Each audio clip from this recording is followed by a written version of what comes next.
Hello everybody from Plant Reviews UK. Today is the 27th of February and I'm talking today about, in this video, about the Narcissus Chinese sacred lily. I bought this from Jacques Amand. I planted 5 bulbs and I had only 2 blooming, and unfortunately they are quite different in not only in flower color and size, but also in fragrance. So I believe this one is not the Chinese sacred lily. This one might be either a hybrid of a Chinese sacred lily with possibly pepper white, because the fragrance really resembles me the pepper white, or might be actually a variety, a selection of a paper white, but it is definitely very different from this flower. This is the flower that is recognized as the real Chinese sacred, sorry, I lost the tag, the Chinese sacred lily. Unfortunately, sometimes some bulbs lots might be contaminated by other varieties. I will of course send an email to Jacques Amand, that anyway is a pretty good nursery. I have been pretty satisfied of most of my purchases on the website, and it has a nice selection of bulbs, including some very rare, so I can definitely recommend to have a look at the website. You might definitely find something interesting for you. About the Chinese sacred lily, this is as written on the website daffodil.org. That is probably the most complete website about daffodils. It is reported as to belong into the division 13, that are the species and the wild variants of daffodils, and in particular this one belongs to the section of Tazette, that, as you know, are my favorite group of daffodils, thanks to the incredible fragrance of their flowers, together with jonquils and triandrus, even if, and obviously species like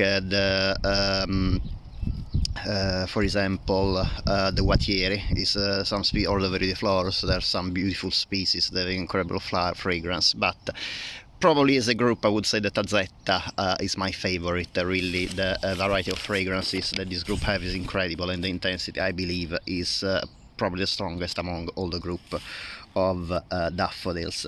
About this daffodils is this daffodil is quite a mystery, both to find correct information and also about the history. So I would start with what I found on daffseek.org. So the scientific name of the Chinese sacred lily on daffseek.org is reported to be Narcissus tazetta, subspecies lacticolor. Lacticolor means milk colored, because lactis is milk in Latin, and very probably due to the milky color white of the perianth, the 6 tepals that surround the bright yellow cap. About this the subspecies, according to daffseek.org, is fertile both pollen and seed, and has been used at least 7 times to produce hybrids. However, other websites report that this subspecies is actually sterile, or mostly sterile at least, and basically it basically propagates only through offsets, bulb offsets, and according to other sources that anyway I will link in the description of this video, this subspecies of Narcissus should be called Narcissus tazetta, subspecies chinensis, chinensis meaning from China. This is actually due to the fact that the botanist that found this species in China, growing mainly in gardens but sometimes also in the wild, thought that this daffodil was a native actually of this country. However, the history is a bit more complicated than this, and I will talk now why. I will explain you why. This daffodil is the common name anyway of this daffodil, Chinese sacred lily, is due to the fact that this daffodil is used very much in China and also some other countries in Southeast Asia during for ornamental for ornamental purpose, because this daffodil blooms generally in the northern hemisphere between late January and early March. It's due to the fact that the Chinese New Year mostly is in February or late January. It basically, the blooming of this flower has been linked to the Chinese New Year, and this is the reason because in China it's so widespread and used. The daffodil, this daffodil is, even if it's actually so common in China, has been found actually recently, well, not very recently, but investigations carried out some years ago found that this daffodil is actually not native to China at all, and was probably introduced there either by Persians or Arab traders by sea, or through the Silk Roads by caravan. Probably these traders brought, they love this flower because it blooms in winter, and they thought that would have been a nice item to trade in Asia. And or another possibility is that these flowers were brought as gift to a very important person, possibly even to the Emperor of China, who loved this flower, again through the Silk Road. It seems actually that Italy, the country come from, might have actually been the country where these bulbs were from, because Narcissus tazetta has actually also Narcissus papyraceus, the paper white, as well as other daffodils in the section tazetta. Actually they come from the Mediterranean area, from Mediterranean areas. The plant was probably brought to China about 1200 years ago, so a very long time ago, and it has been found that during the Song dynasty, in the early part of the Song dynasty, already around the 960, was already massively produced as a plant, and was already recognized as a symbol of the Chinese New Year.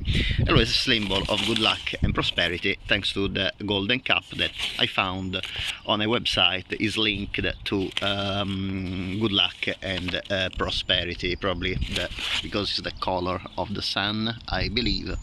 So just move this leaf that is hiding the flower. Okay. Oh. About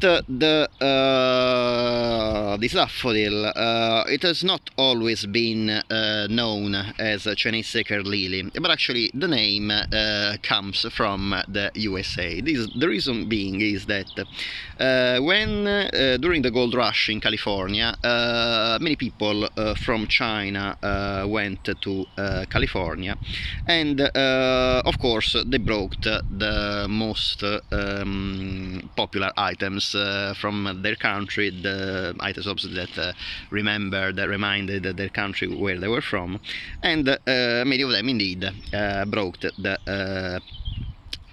this plant, this daffodil, and it became very popular also in the USA, and it started to be called Chinese sacred lily because of the link that Chinese were giving to this plant that was very ornamental, very linked indeed for the to the Chinese New Year. We are not too sure why it was called lily and not daffodil. daffodil, probably because miners and anyway people during the gold rush were not that interested in botany to know the real name of the flower, or anyway English-speaking countries tend to call lilies a really wide variety of flowers, including plants in not only in the family Amaryllidaceae like daffodils, in this case the Chinese sacred lily, but for example even the Gersten lily is actually a member of the family Amaryllidaceae, the Nerine baudeniae, as well as there are other plants in the family Amaryllidaceae that are called lilies, for example the sea lily. However, even but the Amaryllidaceae is actually quite close relative, is still kind of a close relative to the Liliaceae, but for example English call lily even calla lilies, the Xanthedeschia, they're actually neither lilies nor callas, even if they are more closely related to callas than lilies, not to talk about the water lilies, that is actually a plant very very distantly related to true lilies, and quite interesting instead the tulip is a very close relative to the lily, so if anything, if any plant should be called lily, actually might be the tulip, that belongs to indeed the same family Liliaceae. However, talking about this plant from a cultivation point of view, it is a plant that is not particularly common to find in garden centers. Just this year I found some Chinese sacred lily available in garden centers, and they actually bloomed earlier than this lot, but and also in that case one flower was actually a Chinese sacred lily, but the other bulb was like in that case was pure white. They were in the same area of some, they were just next to a box of Narcissus paper white, and in that case was not the contaminant flower was not creamy with the yellow cap, but it was just pure white, so might be a bulb dropped on the other box. However, really about when you buy bulbs, try always to buy them from a reputable nursery, because many times you actually end up well, not many times, but sometimes you end up with plants that are not really what they are stated in on the labels. However, errors obviously can happen to everybody, even if the most reputable nursery, so it's very important anyway to write to the nursery or the garden center you bought the plants from, and of course try to find a solution, maybe a refund or some more bulbs of the right variety, hopefully to be sent in the correct season. The bulbs are to be planted in autumn like all daffodils, and they will bloom in this case for the Chinese sacred lily really in winter. Indeed, the ones I purchased from the garden center, they bloomed in January. I didn't make a video in January because the flowers were kind of damaged by the cold. Indeed, this plant really, there is about 35 centimeters, 40 centimeters tall.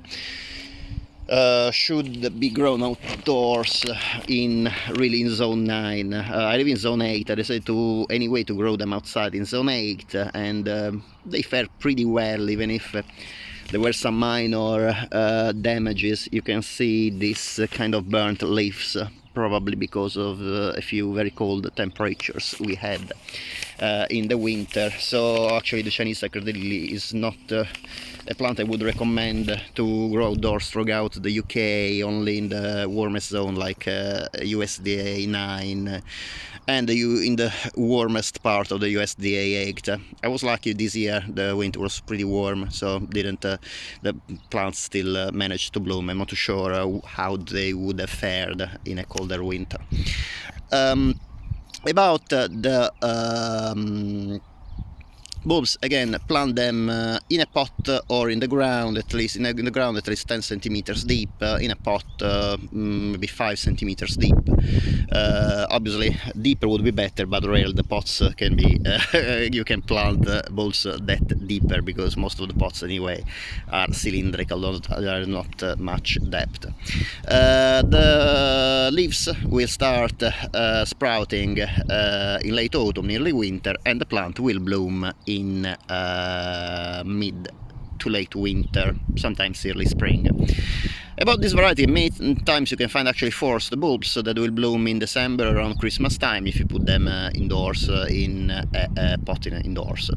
About this daffodil, like all the daffodils I know, this goes dormant in summer months. That is, after blooming winter, the leaves will continue to stay green for a few more months until they wither between late spring, early summer, and then the bulb goes dormant. It's very important not to water the bulbs if they are in a pot. They really like a dry summer, like indeed the dry summer we have in the Mediterranean countries I am from, in the Mediterranean area I'm from. However, if you plant them in the garden, as long as the soil is very well drained, it should be fine.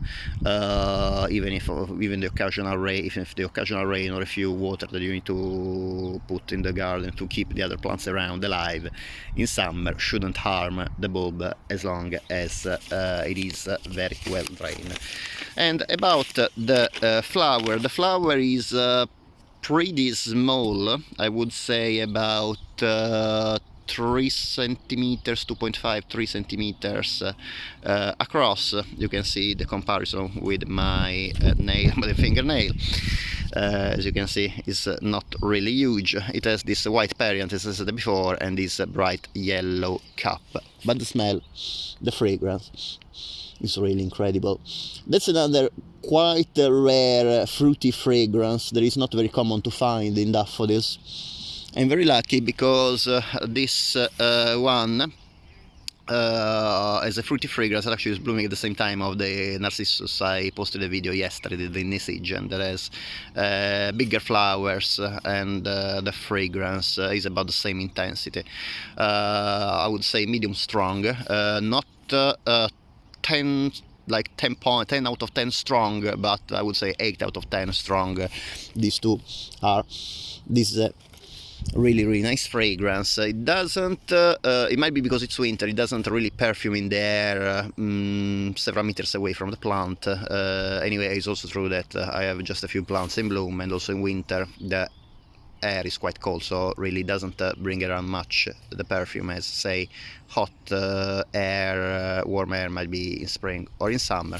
But still, if you have some cut flowers you bring them indoors, I'm sure they will perfume a room wonderfully. There is a kind of citrus notes as well, but I would say the fruity note is more dominant, and this is definitely my one of my favorite fragrance, together with the citrus and floral scent of many other Tazettas. I like more this fragrance than the very sweet fragrance of paperweight, like this kind of contaminant. This other flower that unfortunately is not the Chinese sacred lily. But I'm very happy that at least I got one that is the true variety of the Chinese sacred lily.